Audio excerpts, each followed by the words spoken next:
Praise the lord. అందరూ బాగున్నారా? చాలా రోజుల తర్వాత మీతో మాట్లాడడానికి దేవుడు కృప చూపించాడు. దాన్ని బట్టి దేవుణ్ణి స్తుతిస్తున్నాను. మీ అందరికీ వందనాలు చెల్లించుకుంటున్నాను.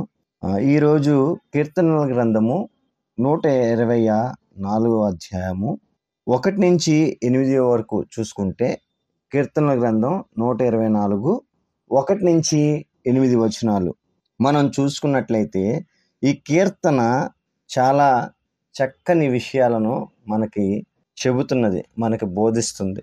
ఏంటి ఆ విషయాలు అని మనం లోనకి వెళ్ళి చూస్తే 1, 2, 3 వచనాల్లో దేవుడు లేకపోతే మన జీవితంలో ఏది జరగదనే విషయం ఇక్కడ మరి కీర్తనకారుడు చెబుతున్నాడు. కాపుదలకు మనం ఈరోజు స్థితి బాగుంది, బాగా ఉన్నాము, ఆర్థికంగా బలపడ్డాం, ఆధ్యాత్మికంగా బలపడ్డాం, లేకపోతే అన్ని సౌకర్యాలతో మనం నడిపింపబడుతున్నాం అని మనం మురిసిపోతూ ఉంటాం. కానీ ఈ మురిసిపోవడానికి కారణం ఎవరో నీకు అర్థమవుతుందా?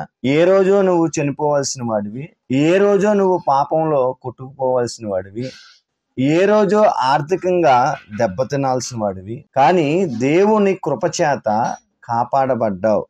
ఈ వచనంలో ఇక్కడ అదే చెప్పబడుతుంది. 1 నుంచి 3 వరకు చూస్తే, దేవుడు తోడు ఉండకపోతే నువ్వు అసలు ఈ స్థితిలోనే లేవు అని గ్రంథకర్త చెబుతున్నాడు. ఈ యొక్క క్షేమం ఎవరి వల్ల వచ్చింది అంటే, మనం ఏమనుకుంటాం అంటే, మన బలాన్ని బట్టి, మన జ్ఞానాన్ని బట్టి, మనం ఏర్పాటు చేసుకున్న సౌకర్యాలను బట్టి వచ్చిందంటాం. కానీ ఇక్కడ లేఖనం స్పష్టంగా ఏం చెప్తుందంటే, యెహోవా మనకు తోడై ఉండని ఎడల, దేవుని తోడే లేకపోతే మనం ఈ పరిస్థితిలో ఉండేవారం కాదు. చాలా సార్లు మన స్థితి మారిపోయిన తర్వాత మనం ఏది మర్చిపోతాం అంటే, అసలుకి ఉండటానికి ఈ స్థితికి కారణం ఎవరు అనేది మర్చిపోతాం. మనం ఏమనుకుంటాం అంటే, మర్చిపోయి ఈ స్థితికి నేనే కారణం అనుకుంటాం.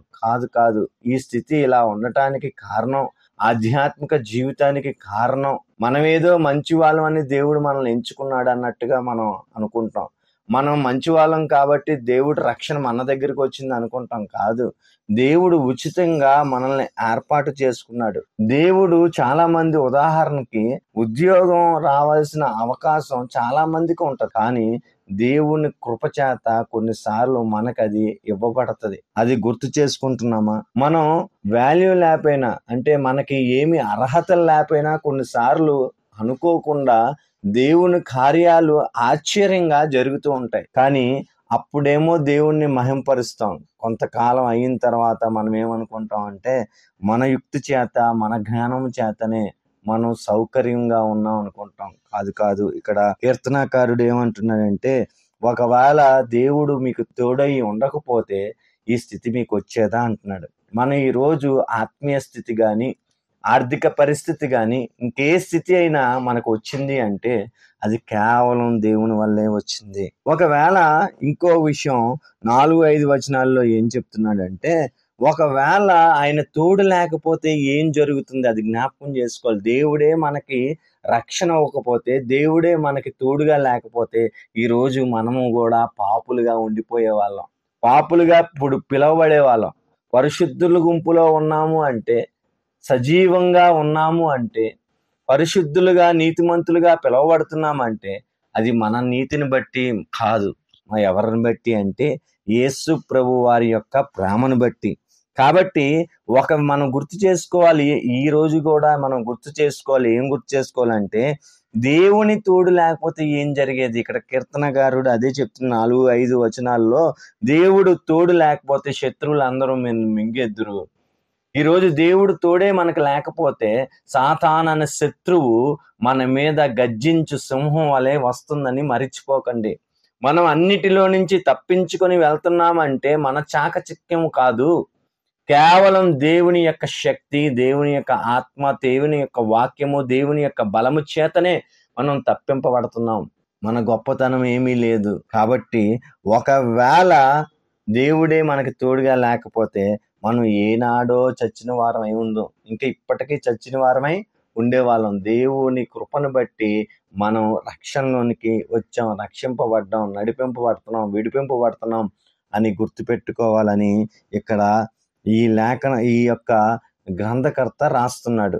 ఇంకా ముందుకు వెళ్తే 6-7 వచనాల్లో వస్తే అక్కడ ఏం చెప్తున్నాడంటే, తప్పించుకోపోతే ఎలాగా తప్పింపబడ్డావో తెలుసుకోవాలంటున్నాడు. అంటే ఎలా తప్పింపబడ్డావు, దేవుడు ఎలా తప్పించాడు, నిన్ను ఏ పరిస్థితిలో నుంచి తప్పించాడు అనేది మనకు తెలుసుకోవాలి. ఏమంటున్నాడంటే, వేటగాని ఊరిలో నుంచి నన్ను తప్పించినట్టుగా, ఒక పక్షి వేటగాని ఊరిలో నుంచి తప్పించినట్టుగా నన్ను తప్పించావు అంటున్నాడు. దేవుడు మనల్ని కూడా సింహపు నోటిలో నుంచి లాగినట్టుగా మనల్ని లాగి రక్షించాడన్న సంగతి గుర్తుపెట్టుకోవాలి. ఎందుకంటే ఏ పరిస్థితిలో నుంచి దేవుడు మనల్ని కాపాడాడో గుర్తు పెట్టుకుంటేనే దేవుణ్ణి మనం సరైన పద్ధతిలో స్తుతించగలం, దేవుణ్ణి సరైన పద్ధతిలో ఆయన్ని ఘనపరచగలం. కాబట్టి మనం ఎలా తప్పింపబడ్డామో అది తెలుసుకోవాలి.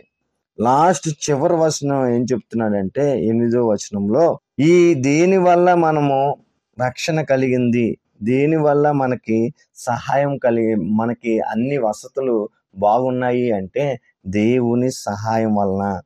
దేవుని వల్లనే దేవుని సహాయం వల్లనే మనం ఇలా ఈ పరిస్థితిలో ఉన్నామని ఖచ్చితంగా ఒప్పుకోవాలి. మనం కొంత స్టేజ్కి వచ్చిన తర్వాత మనం ఏం చేస్తాం అంటే, ఒక సామెత ఉంటది కదా, ఒడ్డు దాటిన తర్వాత అంట తెప్పని తగలేస్తారంట. అలాగా మన పనులన్నీ అయిపోయిన తర్వాత దేవుణ్ణి మర్చిపోతూ ఉంటాం, దేవుణ్ణి విడిచిపెట్టేస్తూ ఉంటాం. కానీ వాక్యం ఏం చెప్తుందంటే, నువ్వు ఏ స్థాయికి చేరాలనుకున్నా సరే, ఏ స్థాయికి నువ్వు చేరి ఉన్నా సరే, ఆ స్థాయికి కారణం కేవలము దేవుని యొక్క సహాయం మాత్రమే. మనుషుల వల్ల వచ్చింది అనుకుంటే ఆ మనుషుల సహాయము కూడా దేవుని వల్ల వచ్చిందనే మరవకు. ఎందుకంటే వాక్యం ఏం చెప్తుందంటే, మనుషుల సహాయం కంటే దేవుని సహాయమే కోరమంటుంది.